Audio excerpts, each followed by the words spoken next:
नमस्कार, मैं हूं कपिल चौधरी। आप देख रहे हैं खबर टुडे न्यूज़। हादसों की हकीकत जो आपका पसंदीदा प्रोग्राम है, इसको लेकर के मैं एक बार फिर से आपके सामने हाजिर हूं। आज मैं आपको एक ऐसी कहानी से रूबरू कराऊंगा कि जो कहानियां आज तक सुनाई हैं। आज एक स्पोर्ट्समैन की मैं कहानी आपको बताऊंगा कि कैसे एक स्पोर्ट्समैन जुर्म की दुनिया में कदम रखता है और फिर अंत में उसका क्या होता है। तो आज ये पूरी कहानी मैं आप लोगों के सामने रख रहा हूँ। एक हरियाणा के महेंद्रगढ़ एक खैराली जगह है, छोटी सी, वहाँ पर एक गांव पड़ता है। वहाँ का रहने वाला एक नौजवान, वहाँ के आसपास के जो लोग थे, वहाँ से सेना में ज़्यादातर भर्ती होती हैं। ज़्यादातर लोग वहाँ से सेना में जाते हैं क्योंकि गांव देहात का जो एरिया होता है, कहीं ना कहीं उन लोगों को पुलिस में, सेना में जाने का इस तरह से जो उनके दिमाग में खुमार रहता है, तो उसके लिए वो रोड पर दौड़ते हैं, प्रैक्टिस करते हैं ज़्यादा से ज़्यादा, और उसके बाद में सेना में या पुलिस में भर्ती होते हैं। तो एक ऐसे ही नौजवान की कहानी मैं आपको बताने जा रहा हूँ। महेंद्रगढ़ एक जगह है हरियाणा में, वहाँ से खैराली गांव है एक छोटा सा। वहाँ पर रहने वाला एक नौजवान जिसने 12वीं तक की पढ़ाई की थी और कुश्ती का बड़ा शौकीन था। वो कुश्ती, उसके वहाँ पर एक अखाड़ा था। अखाड़े में कुश्ती का जो खेल होता है, कुश्ती करने का शौकीन था। कुश्ती करता था, डेली 5-5 घंटे प्रैक्टिस करता था। उसके बाद दौड़ता था, क्योंकि आसपास के जो लोग हैं, सेना में भर्ती हुए हैं, पुलिस में भर्ती हुए हैं, उनको देख करके उसको कहीं ना कहीं ये लगता था कि मुझे भी सेना में जाना चाहिए, पुलिस में भर्ती होना चाहिए और देश की सेवा करनी चाहिए। एक ऐसे ही नौजवान की कहानी मैं आज आपको बताने जा रहा हूँ। महेंद्रगढ़ जो ज़िला है, उसके पास में जो एक गाँव है खैराली, जिसकी मैं आपको कहानी बताने जा रहा हूँ। वहाँ पर जो नौजवान है, 12वीं क्लास की पढ़ाई उसने की थी और उसके बाद में वो लगातार कुश्ती का खेल है उसको कर रहा था। कुश्ती का जो शौकीन था वो, क्योंकि, और उसके बाद में दौड़ना था और तमाम तरह की जो एक्टिविटीज़ थी वो करता था उन्हें। वहाँ पर एक जो उसके गुरु थे, उनका नाम शक्ति सिंह था। शक्ति सिंह उसके गुरु थे, जो उसको कुश्ती की बारीकियाँ और कुश्ती के जो दावपेच हैं वो उसको सिखाया करते थे। वहीं पास में ही, गांव का एक पास में ही रहने वाला था संदीप फौजी। संदीप फौजी नाम का जो युवक था, उसको गाँव की ही किसी लड़की से प्यार हो जाता है और प्यार के बाद मिलना जुलना, इस तमाम तरह की चीज़ें उन दोनों के बीच में चलती रहती हैं। जब इसकी भनक लगती है, शक्ति सिंह, जो कि जिस नौजवान की कहानी मैं आपको बता रहा हूँ, उसके जो गुरु थे, उनको जब भनक लगती है तो वो उसको बुलाते हैं, समझाते हैं। पंचायत होती है, जैसे अमूमन गाँव में होती है कि भाई आप, क्योंकि संदीप फौजी जो था वो पहले से ही शादीशुदा था, 2 बच्चे थे उसके, और गांव के जो लोग हैं, ये प्यार, इस तरह की जो चीज़ें हैं, इनको वो कम पसंद करते हैं। तो उसको भी समझाया गया। पंचायत हुई थी, क्योंकि उसको समझाया गया कि आप उस लड़की से नहीं मिलेंगे। ये तमाम तरह की बातें पंचायत में हुई थी। और उसके बाद में जो संदीप फौजी है, उसने बोल दिया कि ठीक है, मैं उस लड़की से नहीं मिलूंगा। उसके बाद भी वो चोरी छुपे उस लड़की से मिलता रहा। जैसे कि उन दोनों में बातचीत होती होगी, जहाँ भी आसपास में मिलना होता है, दीवार के पीछे तमाम तरह की गांव में जगह होती हैं इस तरह से मिलने की, तो वहाँ उन दोनों की मुलाकात होती रही। ये बात शक्ति सिंह उनको बुरी लगी और उन्होंने अपने कुछ साथियों के साथ में संदीप की पिटाई कर दी। पिटाई करने के बाद जो संदीप फौजी था, उसको कहीं ना कहीं बदला लेने की, या इस तरह की जो उसके साथ में जो पिटाई हुई थी, उसका कहीं ना कहीं वो बदला लेना चाहता। और कहीं ना कहीं उसके दिमाग में ये फितूर था, ये गुस्सा था, क्योंकि इस तरह से उसकी गांव के बीच में पिटाई होना उसके लिए एक शर्म की बात थी। प्यार करता था। खैर, प्यार करना कोई बुरी बात नहीं है, लेकिन शादीशुदा होने के बाद 2 बच्चों का जो पिता था वो, और उसके बाद में गांव की ही लड़की से इस तरह की जो प्यार वाली कहानी थी वो सामने आई, तो कहीं ना कहीं गांव वालों को बुरा लगेगा। और ये तमाम तरह की चीज़ें हुई थी, जिसके बाद से गांव में थोड़ा सा माहौल भी ऐसा बन गया था उस समय कि थोड़ा सा डरावना सा, कि भाई अब क्या होगा। लोग भी सोच रहे थे कि आने वाले समय में क्या होगा, क्योंकि संदीप फौजी भी कहीं ना कहीं गुस्से वाला था। और उसने कुछ दिन के बाद में कुछ साथियों को हायर किया, और उसके बाद में जो शक्ति सिंह थे, उस अखाड़े के जो लोगों को, यानी जिस नौजवान की आपको कहानी बता रहा हूँ, उस नौजवान का जो नाम था वो था पपला गुजर। पपला गुजर जो नौजवान था जिसकी मैं आपको कहानी बता रहा हूँ, उसके गुरु थे शक्ति सिंह, जो कि अखाड़ा चलाते थे और अखाड़े में उन नौजवानों को बारीकियां सिखाते थे। उसके बाद में जो संदीप फौजी है, उसको किसी लड़की से प्यार हुआ, और उसके बाद में जो तमाम तरह की चीज़ें हों, उसकी पिटाई हुई। उसने कुछ जो लोग थे उनको हायर किया और उसके बाद में शक्ति सिंह का कत्ल कर दिया। शक्ति सिंह का कत्ल होने के बाद में ये बात आसपास के क्षेत्र में आग की तरह फैल गई। इसकी बात की जानकारी पपला गुर्जर को लगी, जो कि एक नौजवान था वहाँ पर, और अपने गुरु का इस तरह से कत्ल होते हुए जब उसने सुना तो उसको बहुत बुरा लगा। और पपला गुर्जर की उस समय बहन की शादी थी, उसने थोड़ा सा धैर्य रखना उचित समझा, तो वो सिखाते थे उसको। तो कहीं ना कहीं उसके मन में भी बहुत क्रोध था सिस्टर की। जब उसकी शादी हो गई थी उसके बाद में उसने 2014 में जुर्म की दुनिया में कदम रखा, और संदीप फौजी, उसकी माँ और उसके मामा और उनके मामा, उन 4 लोगों का कत्ल उसने 2014 में कर दिया। ये बात भी आग की तरह फैल गई गांव में। उसके बाद में पुलिस तक पहुंची, क्योंकि पुलिस को पता था कि इसके गुरु का कत्ल हुआ है, कहीं ना कहीं रंजिशन थी, और पपला गुर्जर को पुलिस ने अरेस्ट कर लिया। पपला गुर्जर अरेस्ट हो गया। उसके बाद में 2015 आया, 2016 आया। एक बार जब उसको पेशी के लिए ले जाया जाता था, अदालत कोर्ट ले जाया जाता था, तो वहाँ पर अदालत के जो आंगन होता है, मतलब जो ऑफिस होता है, जो आप ये मान लीजिए कि कोर्ट परिसर में जो गाड़ी से ले जाया जाता था, जो पुलिस कर्मियों की गाड़ी थी, जो उसे कारागार से और अदालत तक ले जाती थी, वो गाड़ी कोर्ट परिसर में खड़ी हुई थी, और उसका नंबर आने वाला था। जो पपला गुर्जर है उसका नंबर पेशी के लिए आने वाला था। कुछ पुलिसकर्मी बाहर खड़े हुए थे। जब पुलिसकर्मी उसको उतारते हैं, गाड़ी से उतारते हैं, क्योंकि पेशी थी, पेशी पे ले जाने के लिए, तो वहाँ पर पुलिसकर्मी की किसी की पिस्टल छीन के फायर करते हुए पपला गुर्जर वहाँ से फरार हो जाता है। अमूमन कहा जाता है कि वहाँ पर जो लोग थे, देख रहे थे आसपास में, उनका कहना था कि उस समय ये बातें भी उठी थी कि पपला गुर्जर कुछ पुलिस वालों से मिला हुआ था, जिसकी वजह से वो इस तरह से वहाँ से फरार हो गया। क्योंकि कोर्ट परिसर से इस तरह हथियार मिल जाना और उसके बाद में गोली चलाते हुए फरार हो जाना, ये अपने आप में बहुत बड़ी बात होती है। क्योंकि हरियाणा जो पुलिस है उसके लिए एक बड़ी किरकिरी वाली बात थी ये, कि एक कैदी जो है पुलिस कस्टडी से पिस्टल लेकर के गोली चलाते हुए इस तरह से कोर्ट परिसर से फरार हो गया। फरार होने के बाद में, उसके बाद में कहाँ गया पपला गुर्जर, किसी को नहीं पता था। उसके बाद में कमेटी गठित की जाती है, कमेटी पुलिस की टीमें गठित की जाती हैं, उसके बारे में कुछ नहीं पता चल पाया। 1 साल बीत गया, धीरे धीरे 2 साल बीत गए, और पुलिस ने उस पर 1 लाख का इनाम रखा हुआ था कि जिस तरह से वो कोर्ट परिसर से फरार हुआ था। अमूमन जब कैदी इस तरह से फरार हो जाता है, क्योंकि उत्तर प्रदेश में भी अब लगातार एनकाउंटर का दौर जारी है, और जो इनामी बदमाश है उनका एनकाउंटर होता है, और उसके बाद में वो जेल की सलाखों के पीछे जाते हैं। तो इसी तरह की कहानी थी। वहाँ भी 1 लाख का इनाम पपला गुर्जर पर हरियाणा पुलिस ने रखा था। टाइम बीतता गया और पपला गुर्जर का कहीं कोई पता नहीं था। 2017 में वो फरार हो जाता है। उसके बाद में 2018 आता है, 2019 का समय आता है। 2019 में पपला गुर्जर को अपने एक और दुश्मन की हत्या करनी थी, क्योंकि 4 हत्याएं वो कर चुका था, और उसका जो अगला दुश्मन है वो राजस्थान में रहता था।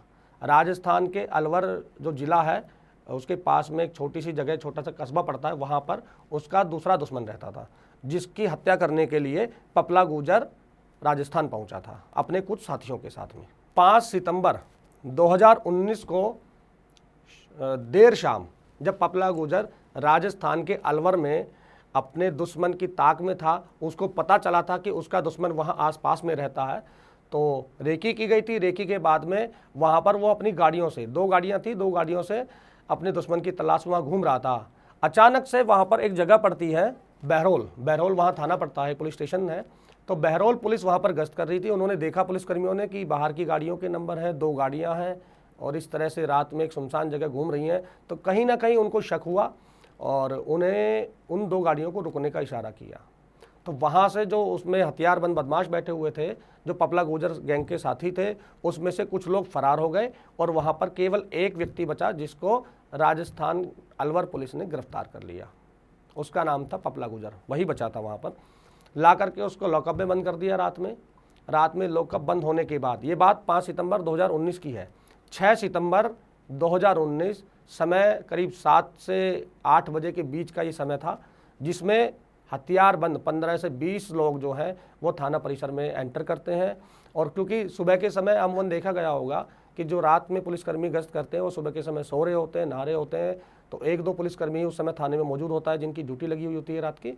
और क्योंकि सुबह के समय उनकी शिफ्ट भी चेंज होनी होती है, तो वो भी दूसरे पुलिसकर्मियों का आने का इंतजार कर रहे होते हैं। तो इस तरह की तमाम जो चीज़ें थी वो उस समय थाना परिसर में चल रही थी। और वहाँ पर 15 से 20 लोग जो है AK-47 और AK-56 लेकर के वहाँ पर एंटर होते हैं थाने में, और वहाँ से पपला गुर्जर को लेकर के वहाँ से फरार हो जाते हैं। जब ये बात आला अधिकारियों तक पहुंचती है, क्योंकि पपला गुजर के बारे में जब तक किसी को नहीं पता था कि ये कौन है, कैसे है और कितना बड़ा इनामी है, इसके बारे में जब तक कुछ नहीं पता था। अमूमन रात में जब उसको लाए होंगे थाने में तो अपने अधिकारियों को सूचित भी नहीं किया होगा कि सुबह होगी, जब बात करेंगे, जब देखेंगे क्या है कि पूरा मामला, तो उससे पहले ही उसको लेकर के उसके साथी फरार हो जाते हैं। जब ये बात राजस्थान पुलिस के कान में पड़ती है, आला अधिकारियों के कान में पड़ती है, एसएसपी हो वहाँ के या वहाँ के एसपी सिटी हो, जो भी पोस्टें होती हैं वहाँ पर, तो उनके कान में पड़ती है तो कहीं ना कहीं उनके कान खड़े होते हैं। क्योंकि इस तरह से किसी, ये मान लीजिए किसी बड़े मुजरिम को ही इस तरह से उसके साथी लेकर के थाने से फरार हो जाते हैं, क्योंकि थाने में घुस करके इस तरह से 15-20 जो लोग हैं, हथियारबंद लोग हैं, वो इस तरह से थाने में घुस के अपने साथी को ले जाने के लिए, यानी फरार करने के लिए, वहाँ से लॉकअप में जो बंद है उसको फरार करने के लिए इस तरह की कोशिश नहीं करेंगे। और ये बात राजस्थान पुलिस को कहीं ना कहीं चुभी और उन्होंने इस बात की इन्वेस्टिगेशन की। बाद में पता चला कि ये 1 लाख का इनामी, जो कि हरियाणा पुलिस से 1 लाख का इनाम इस पर घोषित है, और उसको लेकर के उसके साथी फरार हो गए हैं। इस बात ने राजस्थान पुलिस की भी बहुत किरकिरी की, लगातार दबिशें दी गई, टीमें बनाई गई, तो पुलिस के हाथ उसके बाद भी कुछ नहीं लगा। हरियाणा पुलिस से संपर्क किया गया और दोनों, क्योंकि वहाँ से भी 1 लाख का इनामी था, वहाँ से भी वो कोर्ट परिसर से भागा था और यहाँ से थाने से उसके लोग साथी उसको भगा कर लेकर गए। 2 राज्यों की पुलिस उसके पीछे पड़ी हुई थी। 1 लाख का इनाम था, फिर उस इनाम को बढ़ा करके 5 लाख कर दिया गया कि कोई भी व्यक्ति उसके बारे में सूचना देता है तो उसको 5 लाख का इनाम दिया जाएगा। ये दोनों राज्यों की पुलिस ने 5 लाख का इनाम उस पर घोषित कर दिया। उसके बाद में लगातार एसआईटी की टीमें बनी, 10-12 टीमें गठित की गई। उसके बाद में भी जो पपला गुजर था उसका कोई पता नहीं चल पाया। अब पुलिस ने कुछ बारीकियों से केस को सुलझाने की कोशिश की कि कहाँ से इनकी दुश्मनी स्टार्ट हुई थी, कैसे क्या हुआ था, क्योंकि जिस तरह से देखा गया था, शक्ति सिंह जो उसके गुरु थे पपला गुजर के, उनकी हत्या की गई थी, फिर उसके हत्या का बदला लिया था पपला गुजर ने।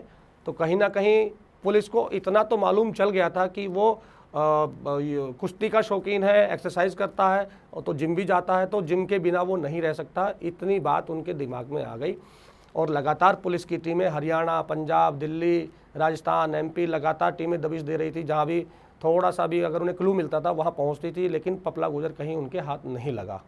तमाम तरह के मुखबिर भी जो पुलिस के होते हैं उनको भी एक्टिव किया गया, लेकिन पुलिस के हाथ जब तक कुछ नहीं लग पाया। उसके बाद जब पपला गुजर का कहीं कोई पता नहीं चल पाया था, तो एक मुखबिर ने एक सूचना हरियाणा पुलिस को दी, कोल्हापुर जो कि महाराष्ट्र में पड़ता है, कि महाराष्ट्र के कोल्हापुर में उसको एक जिम में देखा गया था जो एक्सरसाइज करते हैं।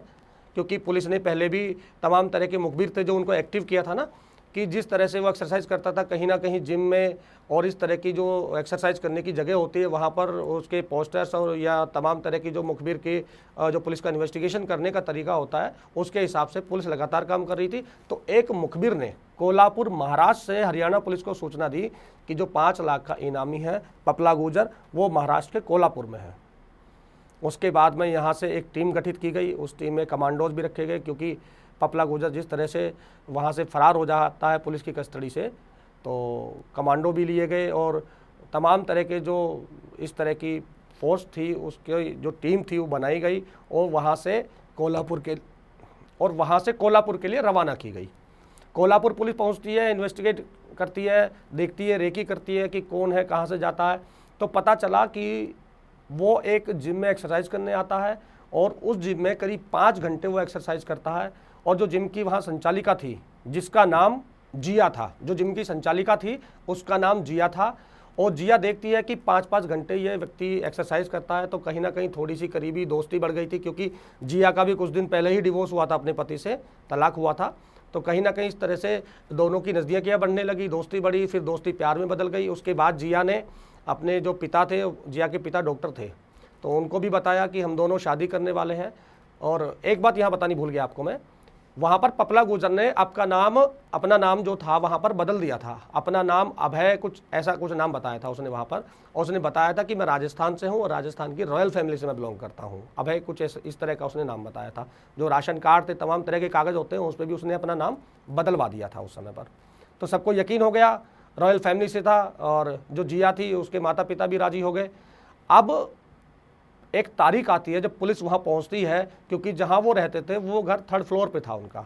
3rd फ्लोर पे उनका जो पपला गुजर और वहाँ पर जिया रहते थे वो 3rd फ्लोर पे था। पुलिस वहाँ आसपास की जो सोसाइटी होती है उसमें 3 गेट थे और तीनों पर पुलिस चारों तरफ फैल जाती है। वहाँ आसपास के जो लोग थे इस तरह की जो एक्टिविटी को देख करके वो परेशान हो गए कि ये गुंडे हैं, बदमाश है, इस तरह से उन्होंने शोर मचाना स्टार्ट कर दिया। स्थानीय पुलिस जो थी वहाँ, उन्होंने लोगों को समझाया, सोसाइटी के जो लोग शोर मचा रहे थे, कि हम लोग पुलिस से हैं और हम लोग एक बदमाश को यहाँ पर पकड़ने के लिए आए हुए हैं। 27 और 28 जनवरी 2018 की ये बात है, जब पुलिस ने एक गिरोह बनाया, एक घेराबंदी की वहाँ की जगह की पूरी, और पपला गुजर को पकड़ने के लिए कुछ लोग नीचे थे पुलिस के, कुछ ऊपर थे, कुछ जीने में खड़े हुए थे और कुछ लोग तीनों गेटों पर थे, यानी किसी भी तरह से वो भागना नहीं चाहिए, इस तरह की पुलिस ने वहाँ पर पूरी तरह से घेराबंदी की हुई थी। और ये शोर शराबा देख करके पपला गुजर की आँख खुल जाती है। वो इस बात को भांप लेता है कि कहीं ना कुछ गड़बड़ जरूर है। जब वो आसपास का माहौल खिड़की से देखता है तो उसको पूरी बात समझ में आ जाती है। तो वो जो उसकी प्रेमिका थी जिया, उसकी गर्दन पर चाकू रख के बाहर आता है और पुलिस अधिकारियों से कहता है कि उसका रास्ता छोड़ दें, उसको यहाँ से जाने दें। लेकिन पुलिस वहाँ से टस से मस नहीं होती है, पुलिस वहीं पे लगातार खड़ी होती है। तो इस चीज़ को देख करके तो पपला गुजर भागने की फिराक में था, तो उसने खिड़की से छलांग लगा दी। 3री मंजिल थी, उससे ऊपर से नीचे कूदा, कहीं ना कहीं थोड़ी पैर में चोट भी लगी होगी। और उसके बाद एक रास्ता था वहाँ से सोसाइटी से बाहर जाने के लिए, वहाँ से भागने की फिराक में था, लेकिन वहाँ भी पुलिसकर्मी तैनात थे। उन सब ने भाग करके दौड़ के उस पपला गुजर को वहाँ से पकड़ लिया और उसको अरेस्ट कर लिया। उसको हरियाणा लाया गया। और जब पपला गुजर को पुलिस पकड़ रही थी तो उस समय जिया बोल रही थी पुलिसकर्मियों से कि आप अभय को क्यों गिरफ्तार कर रहे हैं, इस तरह की जो बातें वो कर रही थी, क्योंकि उसको भी उसकी शायद सच्चाई मालूम नहीं थी। जब उसने पुलिस अधिकारियों से पूछा कि आप अभय को क्यों गिरफ्तार कर रहे हैं, उसके बाद में पुलिस अधिकारियों ने कहा कि अभय नहीं, ये पपला गुजर है।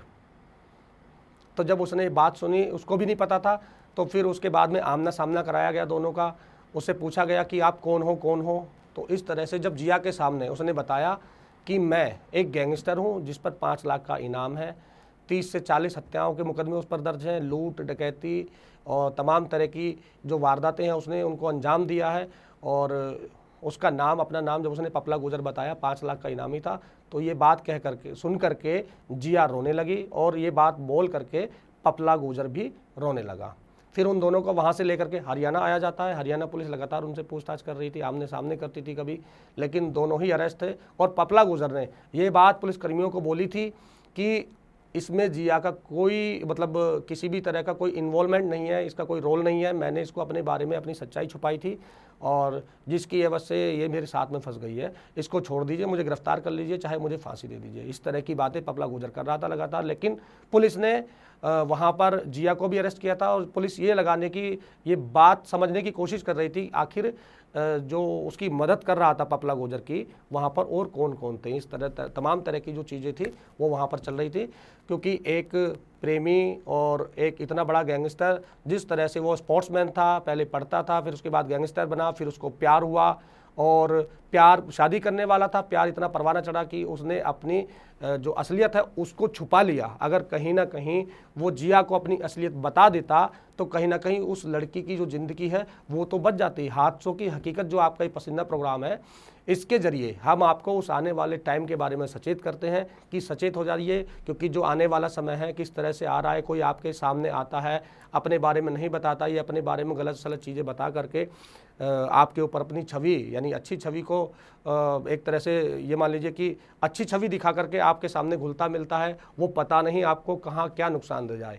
इन सब चीज़ों को हमें नोटिस करना चाहिए, हमें देखना चाहिए, हमें अपनी आंखें वहाँ पर बंद नहीं करनी चाहिए, क्योंकि हादसों की हकीकत जो आपका ये पसंदीदा प्रोग्राम है, इसमें इस तरह की तमाम कहानियाँ लेकर के हम आपके सामने आते रहेंगे। कहानी कैसी लगी आपको कमेंट बॉक्स में ज़रूर बताइएगा। अगर इस कहानी के कुछ फैक्ट्स जो मैंने आपको बताए हैं, अगर उनमें किसी भी तरह की कोई आपको दुविधा लगे या कोई लगे कि आपको ये छूट गया है, तो इसके बारे में ज़रूर बताइए, क्योंकि ये गैंगस्टर की कहानी है। एक प्रेमी भी था और गैंगस्टर भी था, एक स्पोर्ट्समैन भी था।